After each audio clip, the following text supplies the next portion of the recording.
This episode is sponsored by JDAQA Software Testing, your scalable solution for manual, automated, security, and performance testing. Check us out at jdaqa.com. And with that, let's get on with the show.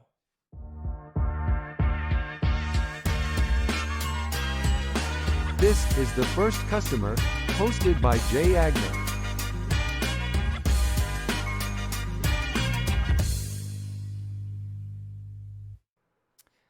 Hi, everyone. Welcome to the First Customer Podcast. Today, I am lucky enough to be joined by the worm lady, the worm advocate, Cathy Nesbitt from Cathy's not Creepy Crawlers. See, you got me.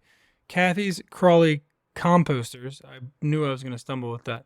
Welcome, Cathy. How are you? Oh, Jay, I'm excited to be here. Thank you. I've been called creepy many times, by the way. You know, you're not creepy. I just think of creepy crawlers, remember the creepy crawlers, the little things you put in the oven and they turn into little plastic things? I had those when I was a kid. Anyway, you're the worm lady. I'm dying to get there, but let's start at the beginning.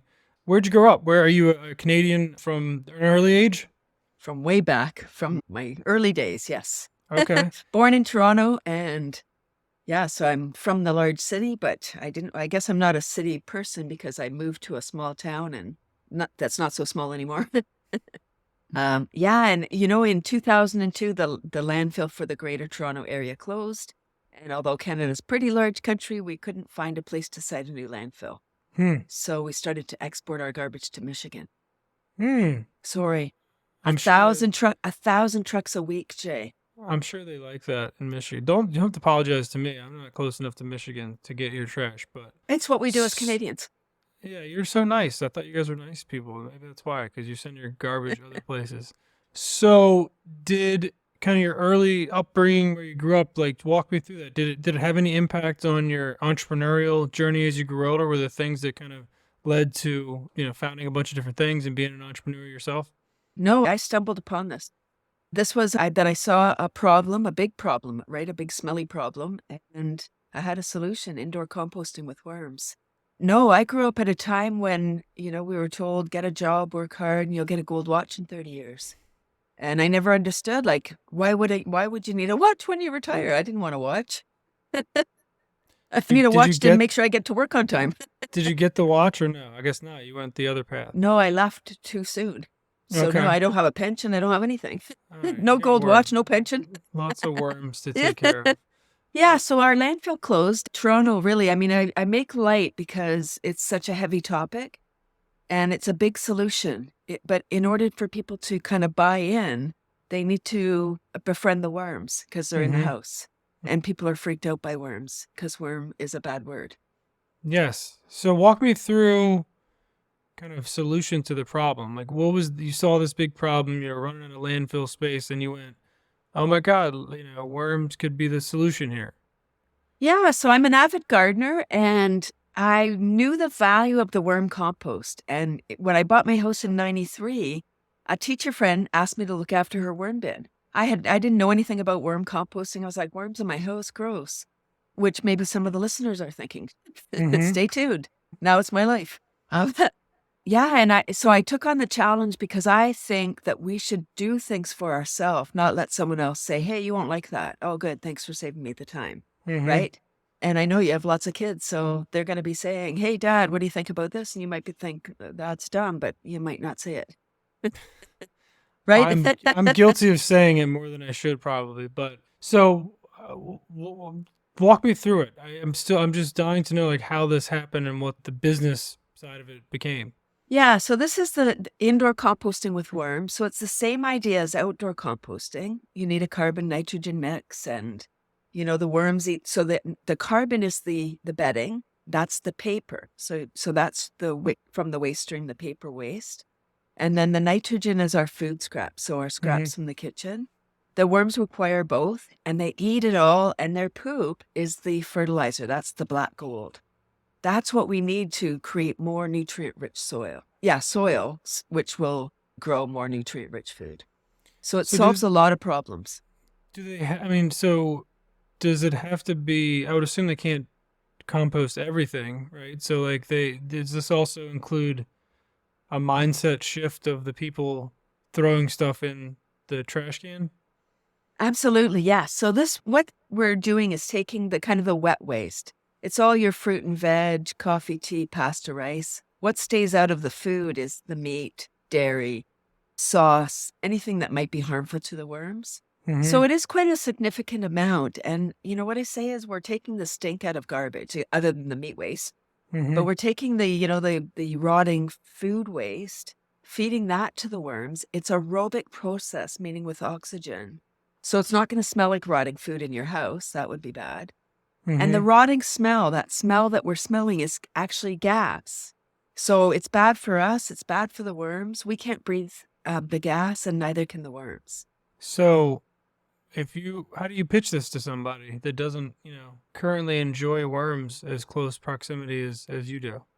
Yeah, that was the challenge. You asked at the beginning about, if I was kind of a natural entrepreneur, if I came. No, I just had a solution and then jumped right in. Thinking this will be so great. This is like, I'm going to be, I thought I'd be on a beach 21 years in. I thought it'd be on Easy Street. Probably not. I don't think I thought 20 years ahead, but if I had thought, Jay, this is a ridiculous business model. I don't have repeat customers. So when I started, I just thought this is a beautiful thing. Everybody needs worms to manage their food waste. And I just started having a table wherever I could. And I learned early on that people didn't want what I had. And people don't buy what they need. They buy what they want. So they needed worms, but they didn't want them. Sure. So then I switched. I was like, okay, I don't know how I'm going to do this, but I need to educate. I needed to create the market. I needed to let people know they could do this in the house. So I started to do school workshops. So then I was going into schools and I was like, okay, now I just have to wait 20 years for them to have buying They power. grow up. Yeah. I know. Yeah, I made it. You made it. Now they're ready. Now they're here. And I can say that I have had the privilege of meeting people that I went into their grade 3 class. Now they graduated college, and some of them went into some of them went into environmental studies because they had worms in their grade 3 class. Wow. Do you just have a giant amount of worms in your house right now? I have quite a bit, yes, Okay. but they're contained. They're not How do free you range. measure free range worms? How do you measure the amount of worms in any given space? Like, is there some sort of like unit of measurement of worms, like per like container? You just like there's 100 in this container, or I have no idea how it works. Yeah, so you kind of start with a certain amount in a container. Say you had a pound in a container. The ratio, they have a phenomenal reproduction rate. They breed more than rabbits. But rabbits are they breed so much like rabbits. No, more than rabbits. Right. But they're maybe not cute and cuddly, depending who you ask. Sure. And they're hermaphrodites, meaning male and female. So once they've mated, they both get pregnant. They both create a cocoon. Wow. Talk about equal society. We're headed there, folks. Yeah, just follow the worms. How many worms do you have in your house, do you think? Yeah, at any given time, I would have maybe between 150 pounds, 150 and 100 pounds of worms at any given time. It really is hard to know exactly how many you have. So how many containers or how much real estate does that take up in a house if you have 100 to 150 pounds of worms? Okay, so I have a smallish house. It's a 900 square foot house, and my basement is full of containers. Full of containers of worms. Yeah. And they stack, like there's different ways to do it. The worms, the beautiful part about the worms is they don't require a lot of personal space. The guideline in say if somebody was using a Rubbermaid tote for the do-it-yourselfer. So, the blue ones, I don't know what the size. Yeah. Maybe 2 feet long, 1 foot across, maybe. The guideline is a pound of worms per square foot of surface. So in a container that size, you could have maybe 2 pounds of worms. And they're eating half their weight per day. So if you had a pound of worms, half a pound per day or 3 to 4 pounds per week. And it really is substantial. And then they're increasing in number. So you can add more food as you're going along. They'll regulate their own population based on available food and available space. They're creating, they're the original alchemists. They're converting what we call garbage into black gold. So we can use that material to grow more nutrient-rich food. In North America, we have destroyed the soil, growing, doing monocropping, corn, wheat, and soy. Right. That's not how nature intended. So we need to, in order to reduce the amount of chemicals that are applied to our farmlands, we really need to increase the biodiversity of microbes. Wow. And when that happens through composting and worm composting. I have so many questions. I saw a documentary on a guy, like the mushroom guy on Netflix, which I've fallen in love with that guy. He's like a super cool guy. Me too. Damn it. Yeah, but they talk about how he's like a citizen scientist kind of, and he like learned all this. Do you feel a similar way about worms where like you could probably teach some sort of class on just everything they would ever want to know about worms, or have you learned a lot and like you maybe discovered things that you never, I mean, obviously things you would never have thought of, but just being in that space, are you kind of considering yourself a citizen scientist of worms?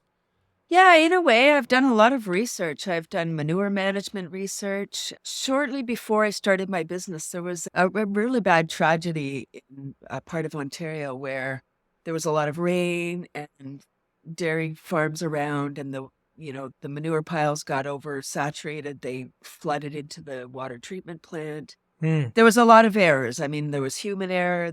Nature was taking over. It wasn't the farm. The farms were blamed, but I would say that it was more human error at the plant. And a lot of people died.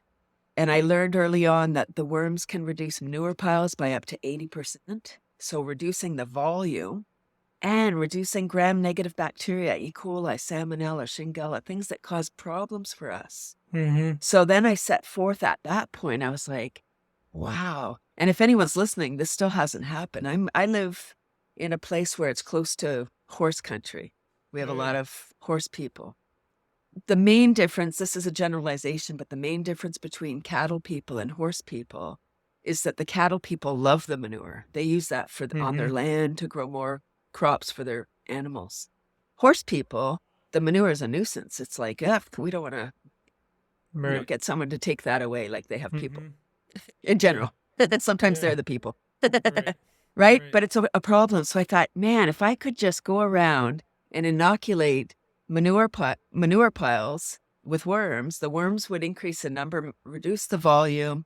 Then I could have an endless supply of worms. They would have their pile managed and everybody would be happy. The planet would be better because the worms make it into the manure into something safer for handling.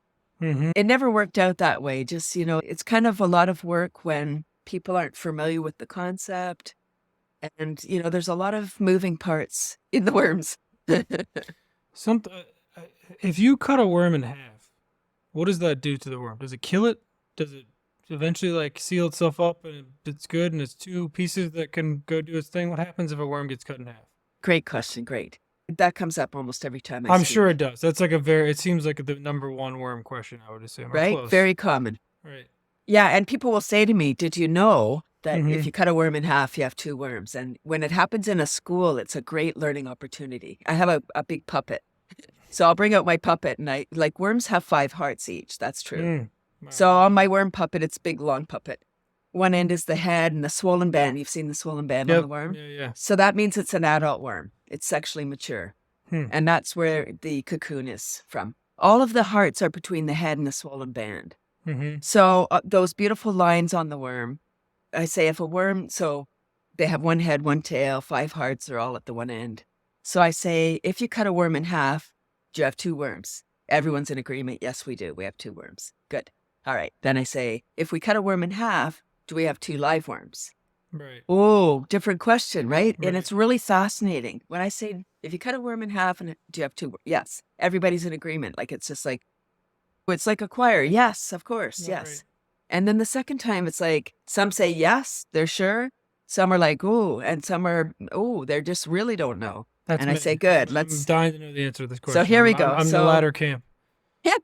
So if you cut a worm in half, 1 half may live. Depending, those lines are individual body parts. They have very strong bodies. So if a couple segments get cut off the end by mistake when you're gardening, that piece will wiggle around, become part of the soil, and they may grow back. If a worm is cut in half, it depends how close it is to the critical end of the worm, if it lives or not. The second half will not live. It doesn't have a head. Okay. So the answer is... Phew, big long answer. No, but that's good. Now I can sleep tonight thinking about... You're welcome. Yeah, thank you for that. I So know. how did you... God, again, so many questions. But how did you monetize things once you kind of realized, like, okay, this is a different thing. It's a passion, not a passion project. It's a passion business, but nobody kind of gets it, and you have to create this market for you. How did you start to monetize the business? Yeah, that's a great question. Speaking, somehow I have no fear of public speaking. Like I've been given this beautiful mix of oddities that really have served me as an entrepreneur. Mm-hmm. And one was being a secretary for 20 years. Hmm. Like looking back, I'm like, why did it take me 20 years to figure out that's not where I belonged? You know, I changed jobs every year and I didn't need to have a job to get a job. I was like, I knew I would get a job because I was Right. that good. Right. Or that confident or cocky. I don't know what the word Confidence. is. That's a good something. word. I think it's confidence. Yes. It was something. I had something Don't that strike allowed me as cocky. You strike me as confident, which is good. Okay, thank you. All right. Yeah, so I knew that I didn't want to do this part-time. I didn't want to have a job and, you know, work on my little side thing. I was like, I'm all in or not at all. Mm-hmm. And that's where I was. So at the beginning, yeah, just from speaking, I started to do school workshops early on, speaking at garden clubs.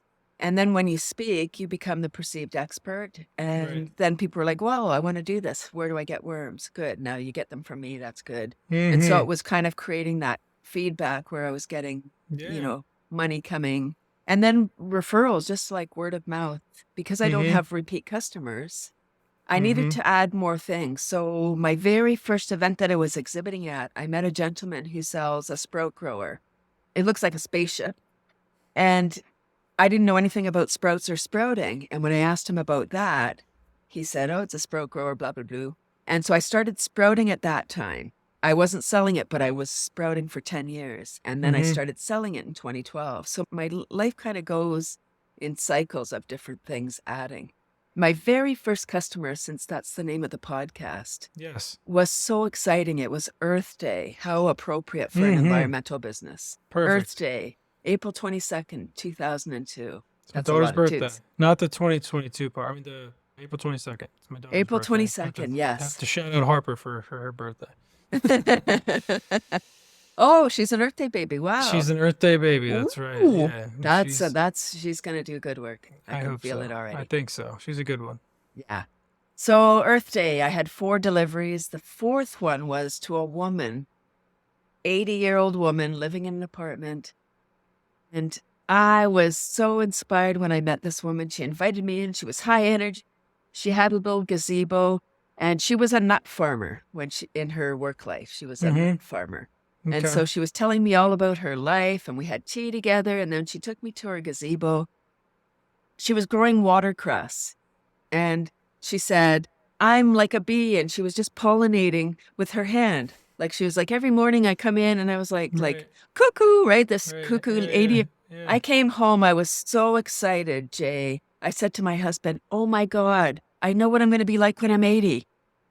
Saw myself. The crazy watercress lady. I saw myself. I'm like, there I am. Wow. Wow. I hadn't met anybody in their 80s who wasn't like, you know, grumpy, like low energy, maybe really sick. Right. And I was like, oh my gosh, it's possible to be healthy, vibrant, you know, still being able to carry on a conversation. And she was active, involved in like lots of organizations. And wow, I said, wow, but you can't get there without having a life where you look after yourself. Right. I think, well, I'll ask that question later. I think you hit on something very important, which is just being active in general. I always get so confused when people are bored. And I think that I grew up in Virginia, kind of in the middle of nowhere. We had a horse. We lived on a horse farm. Not a horse farm. It was more just like a hodgepodge. We had pheasants and chickens and turkeys and all sorts of crazy stuff and horses. And Wow. but I kind of, you know, I wasn't allowed to be bored. So always having something to do or having a hobby and being, you know, very active is something that I think I've continually heard will just keep you sharp more than anything else. You know, any dietary thing, and just being active physically and mentally will keep you, you know, serve you very well for a very long time. So was she your first customer? She was, I mean, I had 4 deliveries that day. She was kind of the 4th one, I guess. Okay, the 4th customer. Okay. The 4th, but on the first day of my deliveries. Yes. Okay. So, yes. Wow. So you have 150 worms or 150 pounds of worms in your house, just estimated. Does that mean that you have to have 75 pounds of stuff you feed them are you like going to buy worm food at this point, or do you have enough stuff to give them? Are you Oh, composting for that's a your great neighbors? question. Yeah, great question. So we give them feed like we have oats. So we do end up purchasing stuff. Okay. But over the years, there really is a great business model here and if I wasn't, I never wanted to manage people, Jay. Mm-hmm. That's why it's just my husband and I, and that's we've stayed small because I did that. I don't know, like looking back now, it's like, oh, that's why we're not big because I didn't want to manage people. Sure. There is a huge opportunity. You think about grocery store waste. They pay to have that hauled away, right? If you Mm-hmm. can not to undercut the waste haulers, but rather than it going in landfill, imagine if we can convert this. It's a resource. If we call it a resource rather than garbage, it is. That's what it becomes. Right. And so there could be people, and there are organizations now starting these composting projects. But with worms, it just adds another level of, because they're living creatures, they need a certain environment. It needs to be a certain temperature. You need airflow.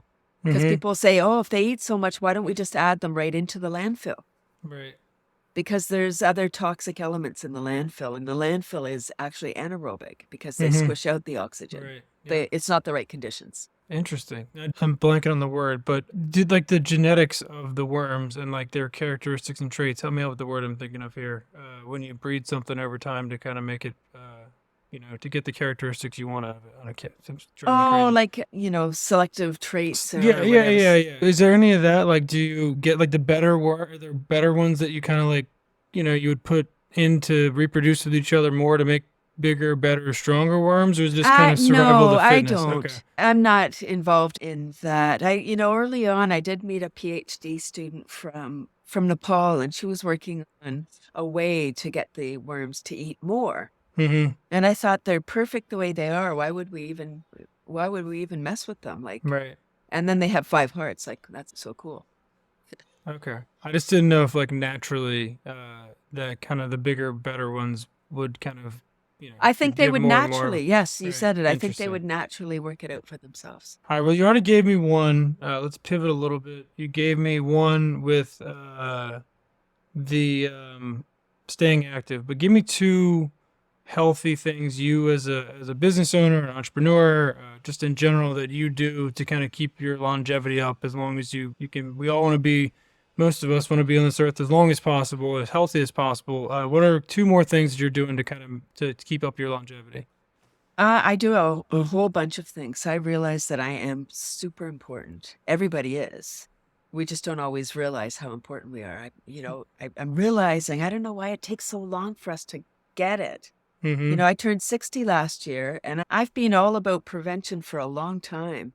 I realized that if I want to be 80 and vibrant, I need to be 40 and vibrant and 50 and Mm-hmm. vibrant and so Right. on. So I sleep. I always go to bed pretty much the same time, get up early. I think the important part is rising at the same time every day.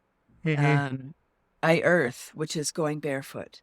Mm. Being exposed to the earth's element is so important. When we started wearing shoes, we were disconnected from the earth's energy. And I'm really understanding that with energy. Like we have our plug and we have the 2 prongs, then we have the round ground Right. plug. Yeah.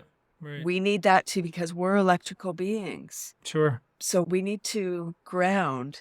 We need to ground somehow. And earthing is the cheapest way. You just take your shoes off and stand barefoot or sit barefoot. Nothing to be done. You don't need to buy any special equipment. So I do that every morning. I have a little routine that I do, part Qigong, part Mm-hmm. energy work. I meditate every morning, not long meditation, just usually 5-10 minutes. And when we start our day, and then I have a laughter buddy. I laugh for 5 minutes every morning, full on, because my body then gets flooded with the happy chemicals versus the Mm-hmm. stress chemicals. Right. And first thing in the morning, before even rising, I don't use an alarm. I just wake up naturally. But as soon as I wake up, before jumping out of bed, I take 3 super long, slow, deep breaths and think about things that I'm grateful for. And I put a smile on my face, even if I'm not feeling like smiling, because we can trick our mind. If we smile, even if we're feeling sad, depressed, anxious, we send the happy chemicals to our body. Those are all fantastic things, and I can Thank see why that they're working. You seem infectiously happy and nice, and I think a lot of people can learn from that stuff. Give me mystery question time. We have one more question that I'm going to ask that I usually don't include it, so I can call it the mystery question. What is one thing you could do non-business wise? It could be physical, it could be whatever. What is one thing you would do if you knew you couldn't fail? Ooh, wow. One thing I would do if I knew I couldn't fail.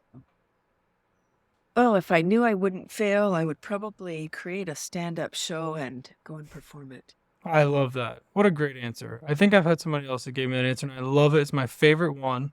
Yeah, you seem like you would be a great stand-up. I would go to your show. I would Thank bring you. some worms with me, and we would I have a come lot of to your material, I do. I bet you do. A lot of composted material. See, look, we could be up there together. We could do some really corny worm-based jokes together. Well, Cathy, if people want to find you, if people want to find your organization, what's the best way to get in touch?